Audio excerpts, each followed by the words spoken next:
pragmatic about what does it take to make life work. But what I want you to know is Australia, of all the places on the face of the earth, when I was talking to my client, he was saying, Tony, of all the places on earth, there's one place you'd pick to have a great quality of life with your family that will weather the storm the best, it's Australia, by far. You guys are in the best place on earth to make it through this situation and take advantage of it. But the real secret is, whether you suffer or whether you succeed is not going to be based on the season. Some people freeze to death in the middle of the winter. Other people ski and snowboard. It really comes down to what are you going to do? So as I was coming here, I was thinking, what can I do to show you how to take advantage of the season? What can I do to show you how you can absolutely, doesn't matter what the season is a bad season financially a good or bad time to start a business? Tell me, which one? When the economy is toughest, is it a good or bad time to start a business? You tell me. Which one? Well, of course, that's what he expects me to say is good. But it's the truth. If you look at the Fortune 1000 companies around the world, 65% of them were started in a depression or a recession. The reason is they were started with somebody when all the competition was freaking out. Somebody could start like Apple Computers in the middle of a recession with selling their Volkswagen bus and coming out with some ideas because everybody else was scared and wasn't willing to do whatever it took. Disney started in the depression. Right? Fortune magazine started in a depression. How are you going to build your fortune in the middle of a depression? It's why they're one of the strongest companies in the magazine business, and a business that's pretty horrible for most people. If you look at Microsoft, it was a recession. You look at the best and most powerful companies, it's because they understood something that's really critical, and that is, don't ask it be easier, ask and make yourself better. If you get strong during the tough time, you'll dominate for the rest of your life. But what I think will be useful is maybe walk you through a tool that I've got that I've developed over the years to turn companies around. And the fundamental tool is there are areas of your business, every one of you in this room, no matter what your business is, if you're in business, you're probably doing something well. How many got some area of your business you're proud of, whether it be marketing or sales or the product or the service? How many got an area you're proud of? Say I. How many got an area you're less than proud of? Say I. The challenge is, where does our energy go? To the areas we feel most skilled and powerful in, or least skilled and least powerful in? Which one? No, our energy tends to go to the areas we feel most powerful. We do what makes us feel good. We do what we feel competent in, not what we feel incompetent in. And business is complex. It doesn't have to be, but it is. So I thought maybe there'd be a format I could give you today is, let's walk through what the business environment's really like right now, and then let's see if we can walk through what are the areas that if you were just to do this, if I never saw you again, and my goal is to see you again, my goal is to add enough value, go, okay, this is no brainer. I'm going to take 4 days when Tony comes back, I'm going to go in this experience and be immersed and grow my business 30 to 100%. But if I don't, here's what I want you to do, or if you don't. I'm going to cover 7 areas that are what I call the 7 forces of your business. Each force has a forceful impact on your level of success or failure, profitability, etc. There's some areas I bet you're doing good in. Some areas you could do better in. Some areas you're very weak in. The problem is, a chain is only as strong as its weakest what? And in business, so many businesses go through challenges because those weak links are the ones that destroy you, not your strengths. It's true around the world, but actually Australian business is interesting, a little bit more intense than even business in the US in one category. What percentage of Australian businesses are still alive 5 years after they start? Who knows? What percentage of Australian businesses are still alive 5 years after they start? I'll give you a clue. 90% of all Australian businesses are gone in the first 5 years. If you and I are going to really make this thing work, it's that we got to look and say, okay, why do they fail? Why do so many businesses fail? Why is it? I mean, good-intentioned people, smart people, strong people, and yet they still fail. And many of them had good products, good services. They had great advantages when they start. They may have been successful for 3 or 4 or 5 years or even 10 years. And now they're gone. I will tell you what I've seen in my life, and I've had the privilege now of working around the world with 50 million people through my books and tapes and audio and video programs, but I've worked with 4 million people, 4 million from 100 different countries over the last 34 years. I can clearly tell you there's patterns you don't miss when you've been with that many people and that many businesses. And the one pattern I can tell you above anything else is most businesses fail because they fail to anticipate what's coming. Write that down. Write down, anticipation is the ultimate power. If you fail to anticipate, no matter how smart you are, you're going to end up reacting and your business will pay the price. And the price in the sport we're in is death of the business, just like a gladiator. Now, what do I mean by this? Maybe I can show you what I mean by giving you an example that more people could relate to. I want you to sit up in your chair with some energy. So I know you're in it. Sit up in your chair with some energy. Make sure the person next to you's got some energy. And I want you to yell out, I, if this describes an experience you really have. And I want you to be honest. If it doesn't describe an experience you have, don't say anything. But if it describes an experience you have, I want you to raise your hand and go, I, all right? So here's my question. How many of you in this room have ever experienced the total and complete humiliation that comes when you play a video game against a child? How many have had this experience? Say I! How many have this happen more than once? Say I! Who always wins when you play a video game against a child? Who? The child. Why? Is it because they're smarter, quicker, faster? In fact, don't even tell me why. Think about how the process occurs. First of all, you don't play many video games, so you're smart. You don't offer to be a part of this game. It usually occurs because one of your children, or you maybe you're an aunt or an uncle to someone, or a friend, and they say to you at Christmas time, Auntie, Unc, somebody, Mom, Dad, play this game with me. And you say, no, I don't play those games. You go enjoy it. I'm no good at it. And they go, no, it's really easy. Let me show you. And they hand you this little gun. They go, just choon, choon, choon, choon, choon, bam, bam, bam. You just shoot guys just like that. It's so easy. And they go, come on, do this with me. And finally, you acquiesce. And then what happens? You should know you're being set up when they say, you go first. And what happens? You pick up that gun, and these aliens come at you, toom, toom, toom, and you're dead usually in about 3.8 seconds. Now the child takes the gun. What happens?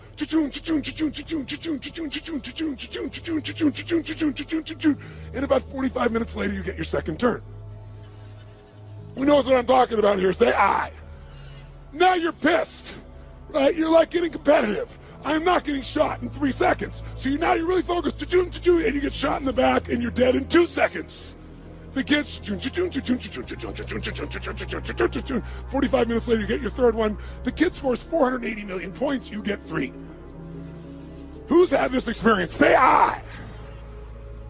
Why does the child always win? Is it because they're younger, faster, smarter, more flexible? Their minds are wired this way. No, listen to me. The child always wins because they played this game before. And because they played the game before, listen to me, key words, they know the road ahead. And if you know the road ahead, you have the ultimate advantage over everyone around you. You must know the road ahead. Why? Because when you know the road ahead, you can anticipate. Write it down again. Anticipation is the ultimate advantage in business and in life. Anticipation, when you know the road ahead, you know what's coming. When you know what's coming, you can anticipate. When you can anticipate, what's the benefit of anticipation? When you anticipate, you're ahead of the game. If you're not anticipating, what do you have to do? React. And when you're in the game of business and you react, you're going to die. It's that simple. I don't care who you are. I don't care how long you've been in business. If you find yourself reacting, you're going to die. You're in business and you didn't anticipate some of the challenges coming up with technology, and all of a sudden it eats you up in a week, in a month. What you built 5-10 years ago disappears. Who's seen this happen and knows what I'm talking about is real here? Say I. So we're talking about the most important skill of all here. Anticipation, because otherwise you're reacting. Why does the kid succeed? They played it so many times. Guess what they know when the game starts? First bad guy's here, second bad guy's here, third bad guy's here.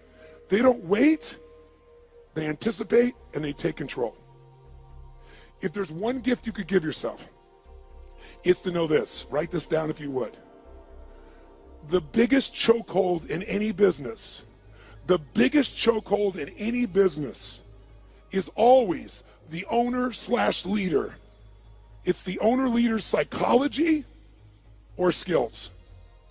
The biggest chokehold in any business is the owner-leader's psychology or skills. Your mindset, what eats you up is you don't know what's coming. You don't have the skill to handle what's coming because you don't know it. Or you're so beat up psychologically, emotionally by what you've been through, you can't find the answer. So as a result, you end up with a story that limits you. You end up in a state that limits you. What's stopping the business, another way of saying this is the story, the state, and the strategy of the owner or the leader. If you change that owner or leader's state, story, and strategy, you change everything. If you don't, they're not going to succeed. So Bill Gates is a gutsy bastard.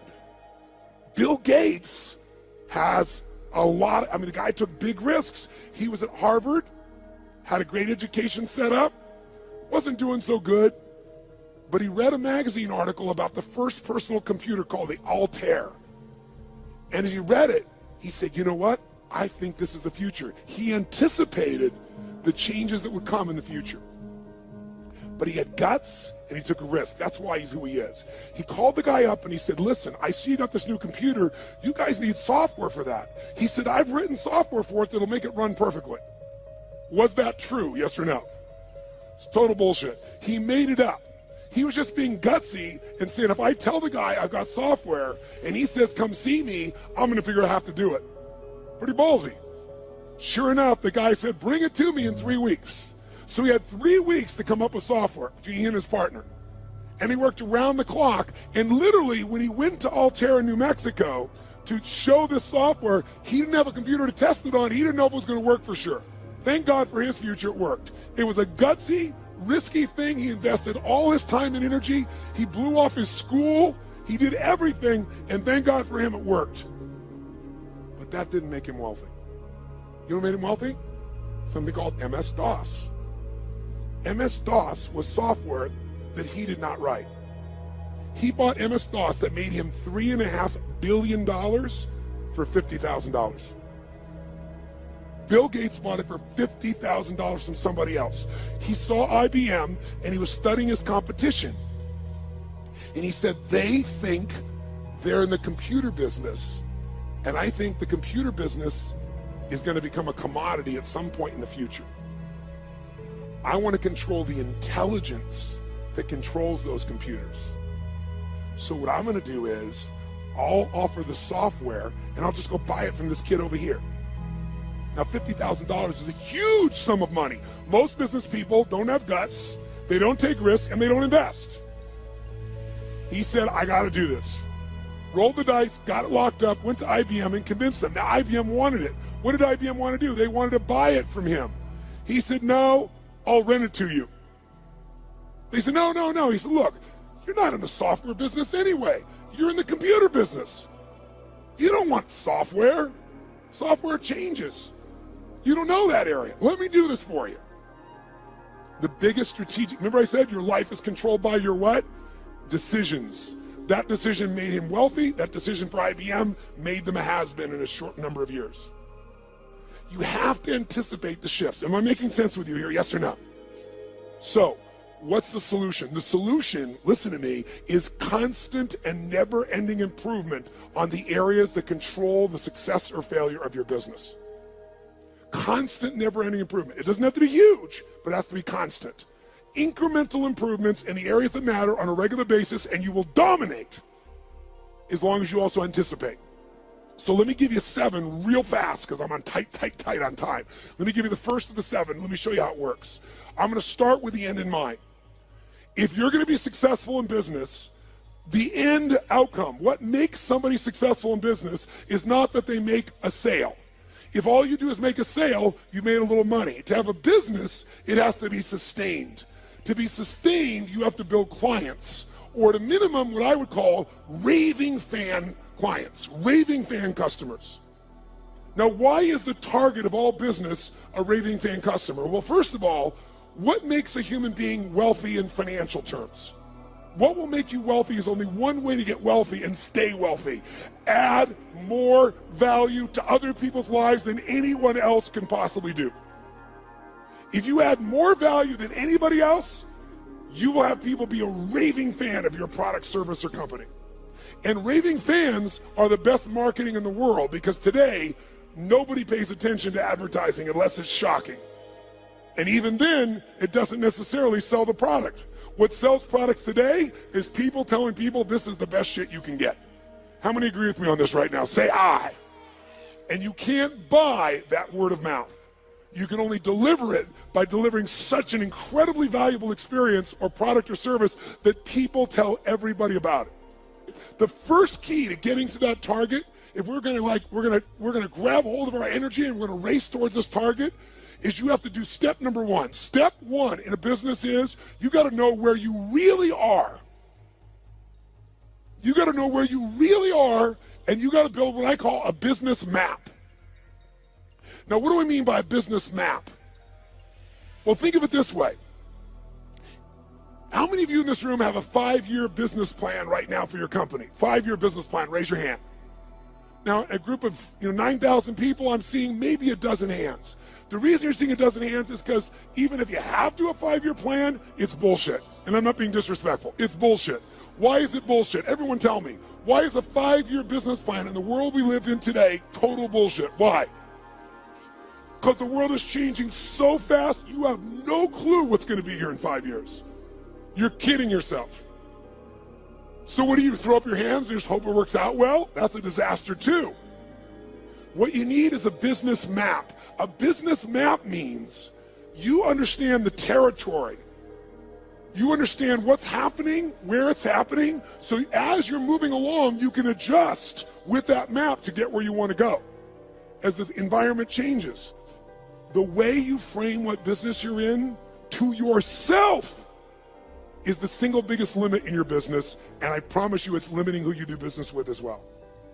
You know, if you ask Peter Drucker, one of the greatest business geniuses of all time, he used to say, there's really only one question, maybe two in business. The question is, what business are you in and how's business?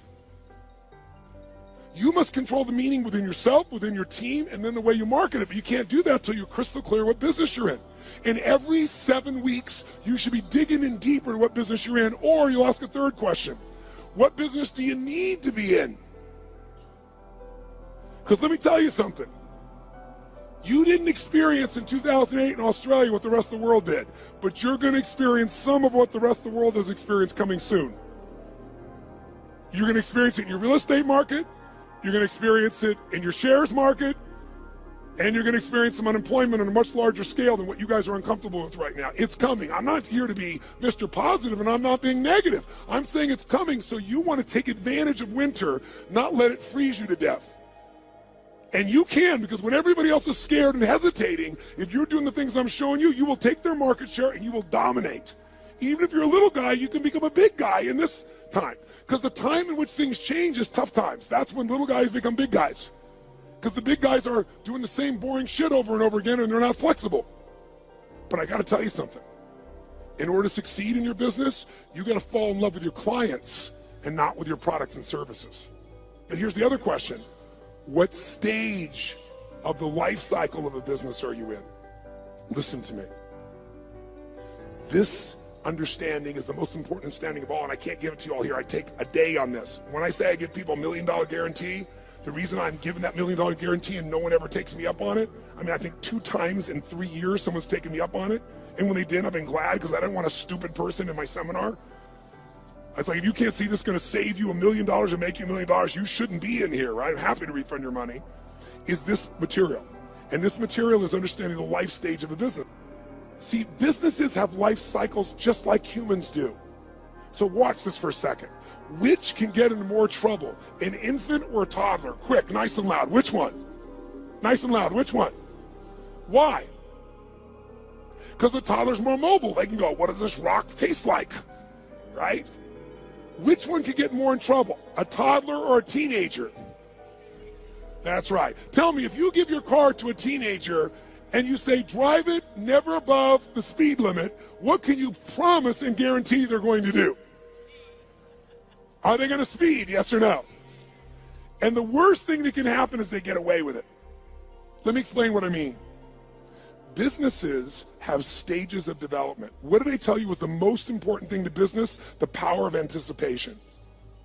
What if there was a way to know in advance what problems you were going to have in your business before they happened? You knew exactly what they were, how they were going to happen, and what to do to prevent them right now, no matter what stage you're in. How many think that'd be worth its weight in gold? Raise your right hand, say aye. That's what happens when you understand the stage. Let's go to number 2. The second key force of business you got to be working on is constant strategic innovation. Now, what the hell does that mean? Sounds so complex. Strategic innovation. Notice I didn't just say innovate. You can innovate, and it may not make a difference. And innovation takes time, energy, and money. It's got to be innovation the customer cares about. Let's go back to Peter Drucker for a moment.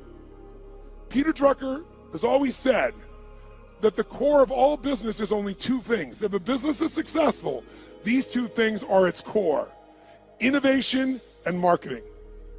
Everybody else in your company is employed by the people who innovate and market for your company. Because without them, there is no company. Now, what does innovation mean? It means finding a way to meet people's what? Needs. It means finding a way to add more what? Than anybody else is adding. But listen to me. And maybe this will help you understand innovation in a different way. People say, but I am meeting their needs and my customers are really happy, so why innovate? Because it's called innovate or die in the world we live in. Let me explain why.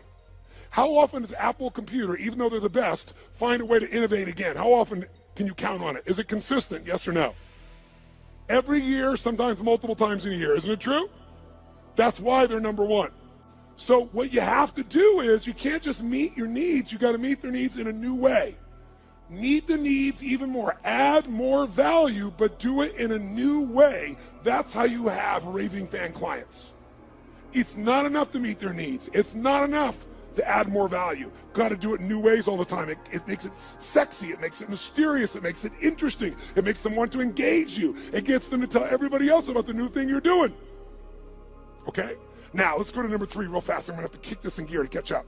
So number 3 is, if you, what was it that we said Drucker said? All business is 2 things, innovation and what? Come on, guys, innovation and marketing.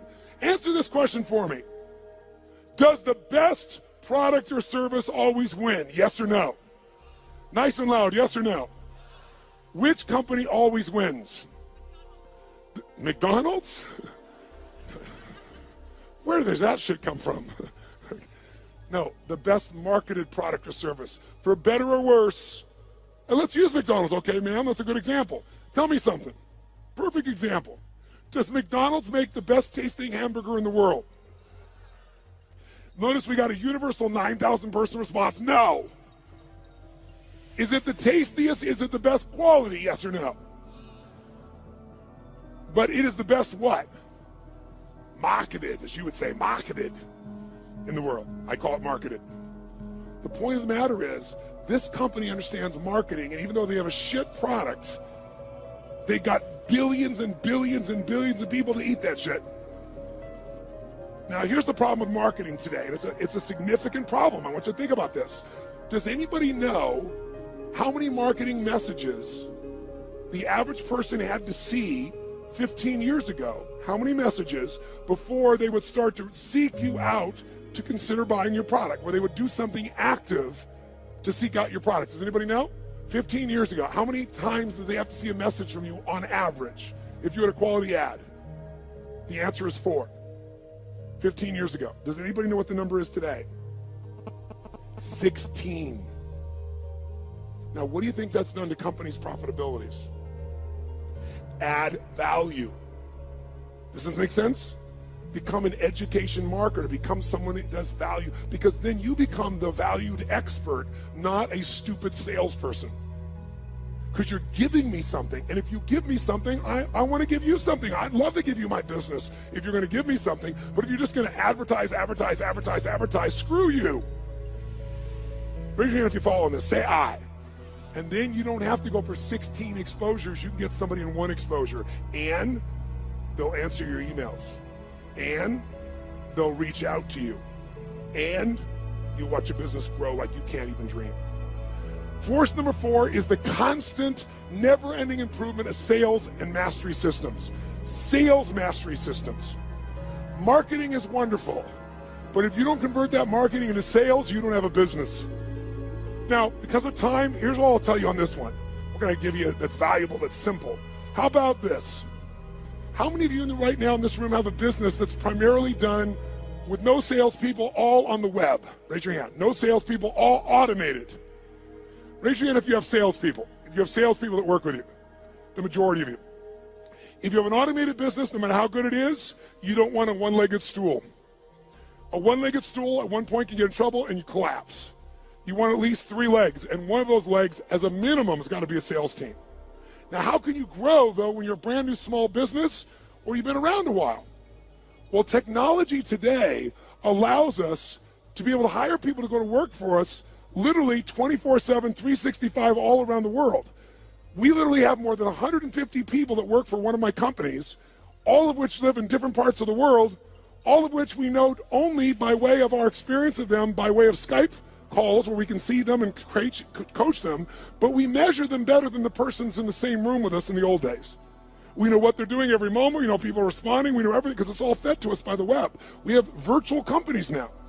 So if you don't have a lot of resources, we can show you how to get 3 or 5 salespeople in your little company, like these couple of guys here that right now are operators. What if you had 3 people that their entire life was about how to make sure they filled your business? Well, you wouldn't have one little location, you might have 5. But here's what I can tell all of you, just give you one quick hint in this area in the time that we got. Write down one thing. Great salespeople are not trained, they are found. Great salespeople are not trained, they are found. And then trained to be even better. And this is coming from a guy that's trained 2 million salespeople in the world. I did that for 15 years. It's one of my jobs. Here's what I mean by this. Write down this phrase. Nature is the most powerful factor. Nature is the most powerful factor. If I was going to give you something in 2 seconds right now, I'd say it's this. If you're going to get a great person to sell for you, you can train somebody all day long, but their nature has to match the job. The 5th force you got to take control of, you've got to have constant anticipation. Remember that key word, anticipation? So you're not reacting, you're anticipating, you know the road ahead in 2 areas of your business. Legal, and I know you're not a lawyer, at least most of you, but you got to know where your risks are, and financial or accounting. Now, how many of you in this room as business owners hate accounting? If you're with me, brothers and sisters, can I have a hallelujah? However, unfortunately, even though you hate it, how many of you in this room have ever been bitten in the bum, so to speak, because you thought the numbers were one thing or they meant something or your cash was one level and it was another? Some accounting piece that really, really hurt you at the time. Who's had this experience before? Raise your hand nice and high. Say I. I want to tell you something. More companies go down because most of you in this room do not like accounting, and I do not want to sell you on being an accountant. What a boring ass job.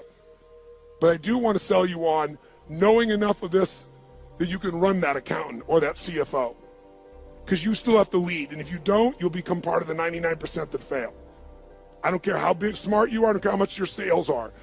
Learning how to manage your business includes the economics, and we take half a day and make it fun so that you can kick ass with any CFO or accountant, and you can ask them questions they don't know. Let me ask you 2 questions real fast.